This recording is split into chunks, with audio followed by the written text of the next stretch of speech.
नमस्कार दोस्तों। कई बार मुझसे एक सवाल पूछा जाता है। वैसे तो हर उम्र के लोग इस सवाल को मुझसे करते हैं, लेकिन फिर भी ख़ास तौर पर जो यंग लड़के और लड़कियां होते हैं वो मुझसे इस सवाल को अधिकतर करते हैं। ख़ास तौर पर वो यंग लड़के और लड़कियां जिनका उद्देश्य होता है गवर्नमेंट जॉब में अपनी सर्विस देना, सेवा देना। तो मुझे सवाल ये किया जाता है कि सर, हमारी जो कुंडली है उसमें सूर्य का स्थिति कैसा है।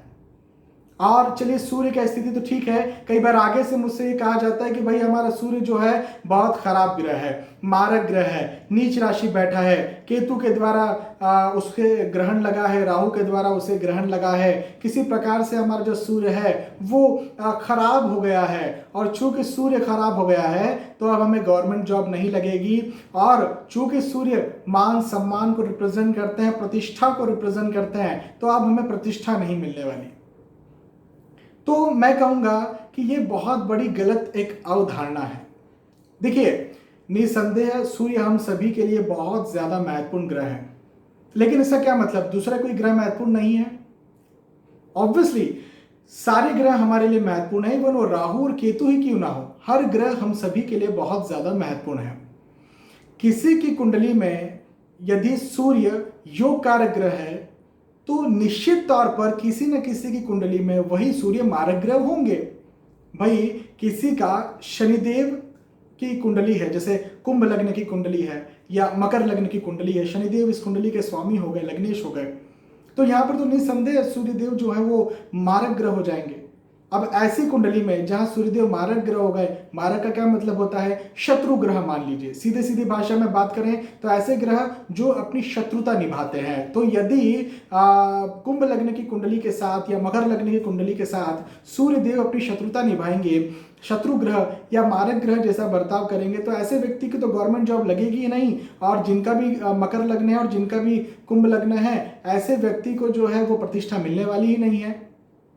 या दूसरे भी आप कर्क लग्न का एग्जाम्पल ले सकते हैं, तुला लग्न का एग्जाम्पल, जो भी जिन भी कुंडलियों में सूर्यदेव मारक ग्रह होते हैं उन सभी का आप एग्जाम्पल ले सकते हैं। भाई, उन्हें तो प्रतिष्ठा मिलेगी ही नहीं, उन्हें तो गवर्नमेंट जॉब मिलेगी ही नहीं, उन्हें तो सरकार से कोई लाभ मिलेगा ही नहीं, वो तो पॉलिटिक्स में जा ही नहीं सकते हैं। तो क्या ऐसा होता है? बिल्कुल भी ऐसा नहीं होता। निसंदेह सूर्य की स्थिति हमें देखना चाहिए, लेकिन मैं ऐसी ढेरों सारी कुंडलियां आपको बता सकता हूं, ढेरों सारे ऐसे एग्जाम्पल्स बता सकता हूं जिनमें सूर्यदेव खराब बैठे हैं, सूर्यदेव नीच राशि स्थिति बन बैठे हैं, सूर्यदेव को ग्रहण लगा हुआ है, लेकिन वो बहुत अच्छे नेता हैं, वो बहुत अच्छी उच्च पद पर गवर्नमेंट जॉब कर रहे हैं। यहां पर मेरा सीधे तौर पर आपको बताना यह है कि सिर्फ और सिर्फ सूर्य देवता की स्थिति को देख करके आप हताश निराश ना हो सकता है आपकी कुंडली में सूर्य देवता बहुत अच्छे बैठे हों तो भी आपको गवर्नमेंट जॉब ना लगे या सरकार से कोई लाभ ना मिले। हो सकता है आपकी कुंडली में सूर्य देवता बहुत खराब बैठे हों और आपकी गवर्नमेंट जॉब लग जाए और बड़े उच्च लेवल पर लग जाए और सरकार से बहुत ज्यादा आपको लाभ मिले। इसका उल्टा भी उतना ही सही है। लेकिन गवर्नमेंट जॉब, सरकार से लाभ, पॉलिटिक्स या जो भी प्रतिष्ठा, इज्जत, फेम की बात होती है, इसे हम और भी दूसरे तरीके से देखते हैं। खास तौर पर जब हम कैरियर की बात करेंगे तो भाई D10 चार्ट देखना भी बेहद जरूरी है। दशमांश कुंडली, लग्न कुंडली तो बहुत जरूरी है, लेकिन सूक्ष्म कुंडलियां भी बहुत जरूरी हैं। और जब हम कैरियर की बात करते हैं तो सूक्ष्म कुंडली को देखना और खास तौर पर दशमांश D10 चार्ट को देखना बहुत जरूरी है। मान लीजिए सूर्यदेव बहुत अच्छे बैठे दशमांश में भी, मान लीजिए सूर्यदेव बहुत अच्छे बैठे लग्न में भी, लेकिन ग्रह दशा इतनी खराब चल रही है कि जिसमें कोई जॉब के योग ही नहीं है, तो नहीं होगी जॉब। तो ग्रह दशा को भी देखना बहुत जरूरी है, गोचरों को देखना भी बहुत जरूरी है। कई बार ये होता है कि शादी कुंडली मिलान किए बिना हो गई। मेरे पास ऐसे बहुत सारे पर्सनल एग्जाम्पल्स हैं जिनकी गवर्नमेंट जॉब थी और शादी बिना कुंडली मिलान किए हुई, भकुट दोष या नाड़ी दोष की स्थिति हुई, जिसकी वजह से भाग्य में कमी आई और अच्छी खासी गवर्नमेंट जॉब चली गई।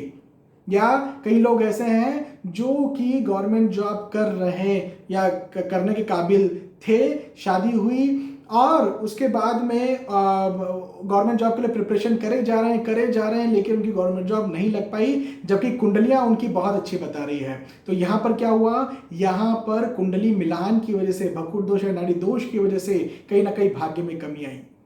तो मैं क्या समझाना चाह रहा हूं यहां पर, मैं समझाना ये चाह रहा हूं कि सिर्फ सूर्य देवता ही आपकी गवर्नमेंट जॉब या सरकार से किसी प्रकार के लाभ या प्रतिष्ठा या मान या फेम को बढ़ाने वाले ग्रह नहीं है। बहुत सारे फैक्टर्स होते हैं जिन्हें देखा जाना जरूरी है। तो सूर्य देवता की स्थिति यदि कहीं आपकी कुंडली में बहुत खराब है, निराश ना हो। आप D10 चार्ट देखें, आप अपनी दशाएं देखें, आप अपने गोचर देखें, क्या आपकी कुंडली में शादी के बाद भाग्योदय या संतान के बाद भाग्योदय है, ये देखें। और भी बहुत सारी चीजों को देखना पड़ेगा। और एक शब्द कहूं तो कुंडली विश्लेषण आपको करवाना पड़ेगा अच्छी तरह से, अच्छे ढंग से, और उसके आधार पर आप इस निष्कर्ष पर पहुंचिए कि क्या आपकी गवर्नमेंट जॉब है, क्या आपके पास उतना मान सम्मान प्रतिष्ठा है या फिर नहीं। देखिए, मान सम्मान और प्रतिष्ठा कहां से आती है, सीधी सीधी बात कहूं, बहुत सीधी बात, आपके कर्म से आती है।